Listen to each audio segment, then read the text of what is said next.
So when you first see a homeless person out on the street, what is your first impression of them? Probably something negative like drug addict or a mentally unstable person. But have you ever thought of who they were before they were homeless and what type of person they were and how many hardships they had to face? There are people like homeless veterans and adolescents who were kicked out from their homes. We tend to forget that homeless people are human beings too, and not all of them are bad people. Homelessness is becoming a big and pressing issue in today's society, especially in big cities.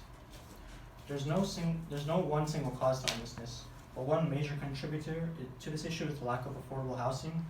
And there are also factors like economic forces and mental health and addiction problems.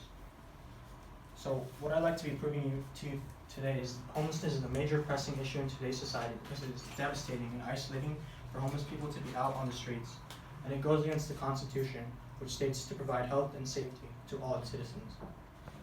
So now that I've given you a basic understanding of this issue, let's get into the specifics on why it's such a big problem. So there are plenty of demographics and statistics to show that homelessness is a big issue. And finding the exact number of homeless people has always been pretty hard because it's hard to account for everybody. There might be some people who might be crashing at their friend's couch or people living in their cars. And according to Dr. Mitchell Katz, President and CEO of NYC Health, the best estimates are that on a given night in 2016, approximately 550,000 people were homeless, of which 32% were unsheltered and 35% involved families with children. And although there is a desire to help these homeless people, there are also many issues dealing with some of their behaviors, like open drug use, scattered needles on the streets, shopping carts blocking the sidewalks, and also public urination and defecation. So homelessness does not only have a huge impact on adults, but it also has a big impact on the children and youth. So in 2016, according to the U.S. Department of Housing and Urban Development, 239,000 children were living in shelters in some of the year, and 118,000 were living in shelters on any one day. A homeless shelter is no place for children to be living at or surviving there. If you look at some of these homeless shelters, they're not enough to get by.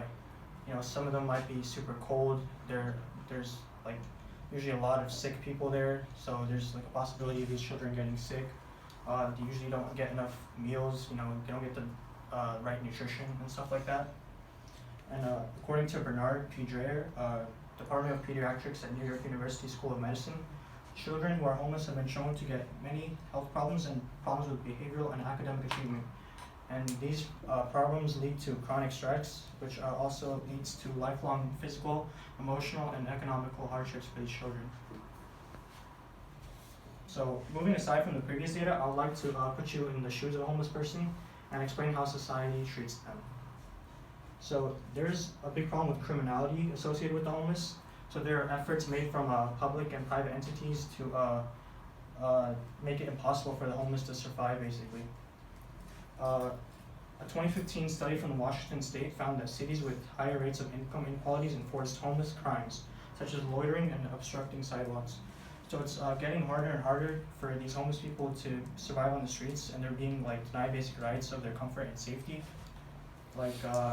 Imagine a homeless person, you as a homeless person, trying to sleep out on the street, and you get the cops called on you to move to another location, and for it to happen all over again. And there's also a method called defensive architecture, which is I'll show you right here. Defensive architecture is stuff like a normal bench. A bench would be a person where a homeless person would sleep, and they would put this metal railing to prevent people from sleeping on the bench. And the government also puts in stuff like spikes and bumps for to prevent homeless people from sleeping on certain things. So I think the strategy of criminalizing the homeless is designed to hide poverty, not help it.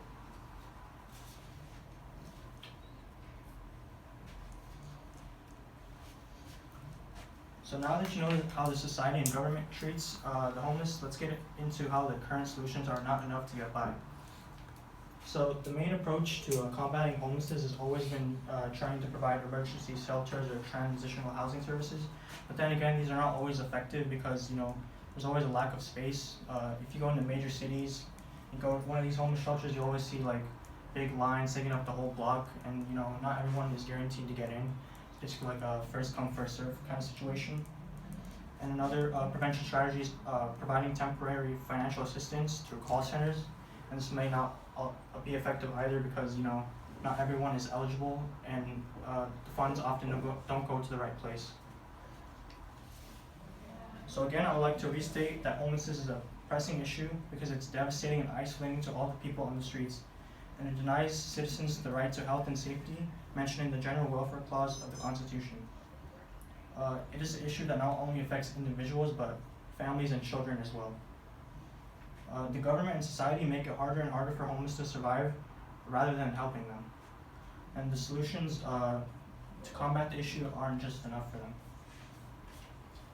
So lastly, I would like you to try imagining yourself in a homeless person's shoes, thinking how much they have lost and how devastating it must be for not having a place to call home.